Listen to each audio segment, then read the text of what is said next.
Hello, welcome back. Here we have a 1980-ish Rounder 600 skid steer. It's a neat little machine. It's called a 600 because it has 600 pounds of, it's rated at 600 pounds lifting force. It has been fairly well taken care of. I mean, the tires are okay. I'm seeing some newish hoses there. Have a hydraulic leak under this ram cylinder right here, this lift cylinder. This cylinder right here looks like it's leaking.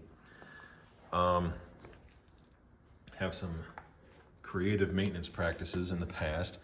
Anyhow, the owner sent me this because he really likes it. He uses it, he has a small farm and he uses it in his chicken coop. He says he can get this in and out of his chicken coop. I don't know what you do with a skid steer in a chicken coop, but whatever, here it is. Anyway, brought it in.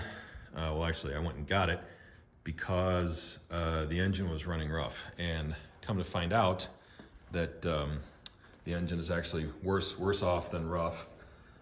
This cylinder on this side is completely dead, no compression.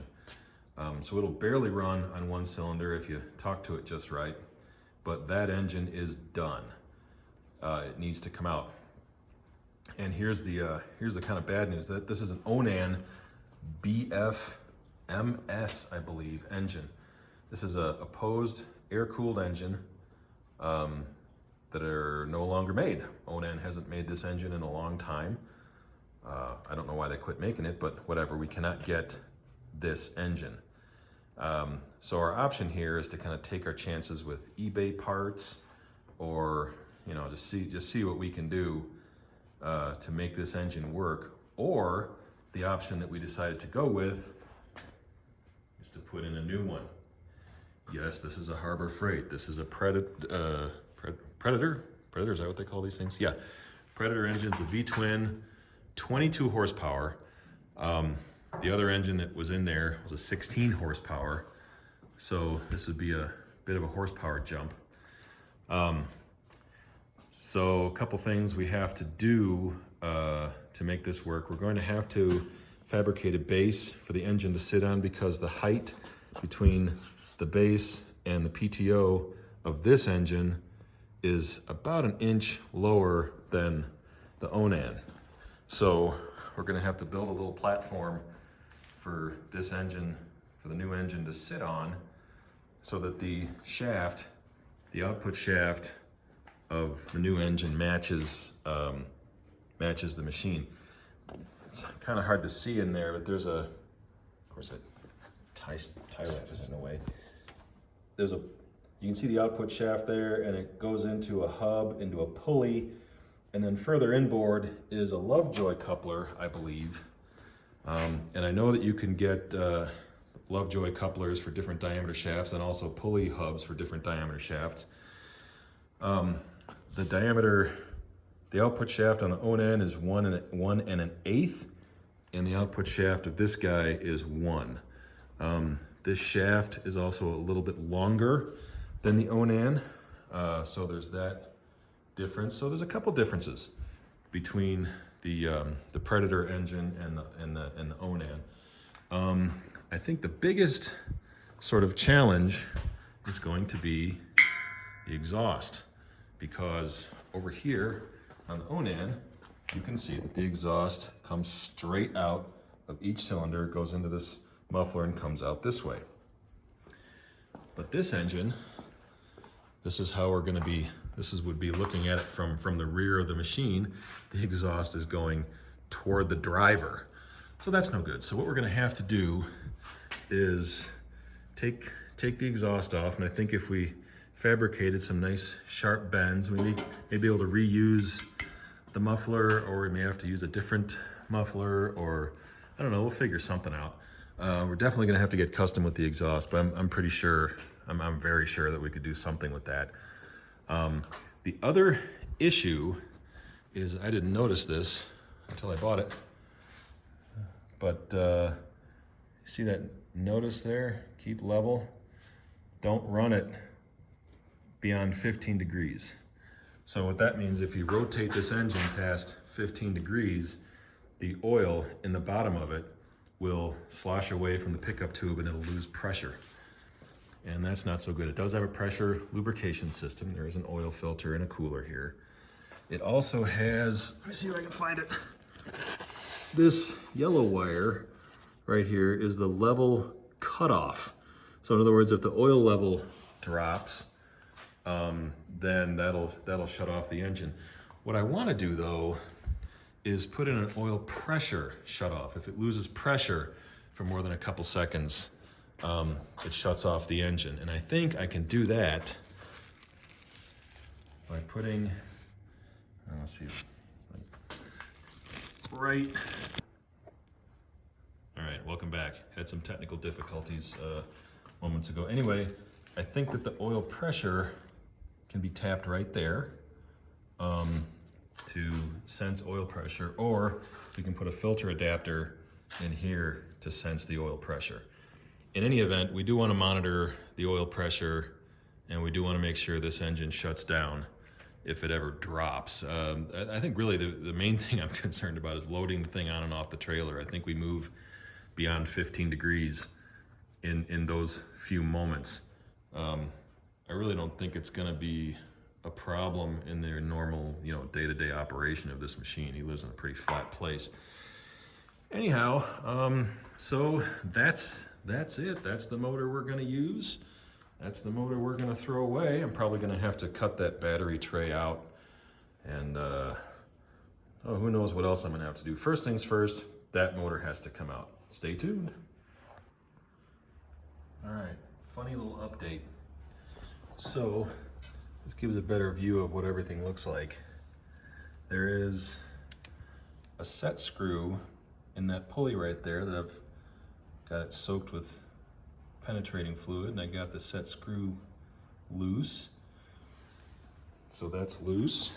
I have all of my engine mount bolts. There's one down there and one down there, and there's one here and one here. Those are all loose. Now my problem is that it looks like the engine would have to slide out this way to get clear of that shaft up there, because that set screw holds a key in place, and that looks like the whole thing would slide this way. But my problem is that these bolts are captured on this plate.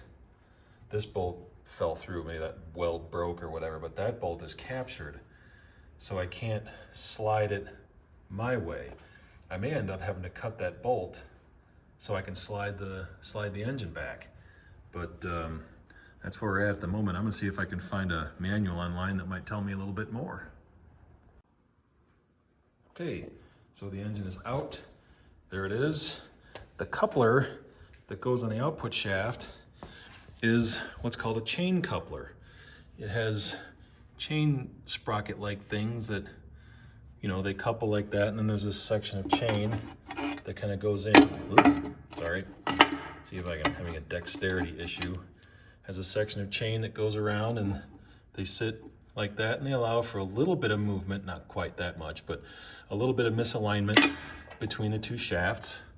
See, the chain just sits like that, and this just sits on the output shaft of the engine. So all I would have to do is either find a chain coupler for a 1-inch shaft like that, or I could just pull this out and pull the other half of this coupler out and do like I was saying before, a regular Lovejoy.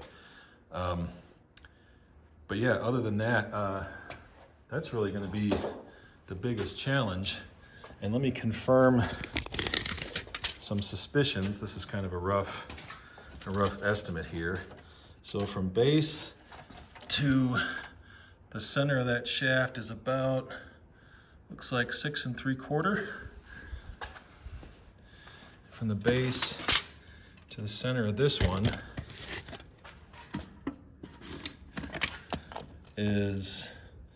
looks like about 5 1/4. So it's going to be a little bit less than 5 1/4. So yeah, it's going to be between an inch and 1.5 inch platform. But that engine can just sit right in there, and I have to find a coupler, and this pulley These hubs are you pull them out. You can get different hubs for these. So all I got to do is get a hub for the 1-inch shaft and a coupler for the 1-inch shaft, and this engine will work. Stay tuned. Also, take a look at this. Look at how this was made. So the engine was bolted to this plate. There were bolts that came up through there, and the heads of the bolts were under here. The plate was bolted to the frame with bolts right here, and there were spacers. I have them around here somewhere. Anyway, there were spacers in there, and there's also bolts there that you'd have to take the spacers out. To get this engine out in such a way that you know to put it back in, you would have to take out this whole thing as a module. And this is actually pretty common with smaller equipment. Toro Dingos, for instance, come to mind. They build their stuff in the same way. The engine is meant to be removed with all the hydraulics and everything as one unit. Because look, if you needed to pull this plate out, if you were to reinstall this engine, you'd have to pull this plate out to get under there to get those bolts back in. To pull this plate out, this comes with it. This would have to go with it. This is welded. And then you can't unbolt this because the engine would be here. Okay, you can't get at that with the engine sitting here. So the pump would have to come out too. You could probably disconnect these hydrostat pumps from here, but really, in the end, you're having to take out all of this as one big module just to replace the engine. And with everything in here, I mean, I'm guessing that would take a long time and be a huge hassle. I don't know why they build them this way, but they do. This is probably to make production easier, I suppose. So what this is going to do is kind of cement how I'm going to do this. I was thinking of making a platform that bolts onto here and bolts onto the bottom of the engine, but what I'm going to do is I'm going to make a platform that welds onto here. I'm not going to pull all that out just so I can get at those bolts on the bottom. The platform that I make for this engine is going to be welded to here. Of course, I got to clean it up, and yeah, that is a ridiculous design.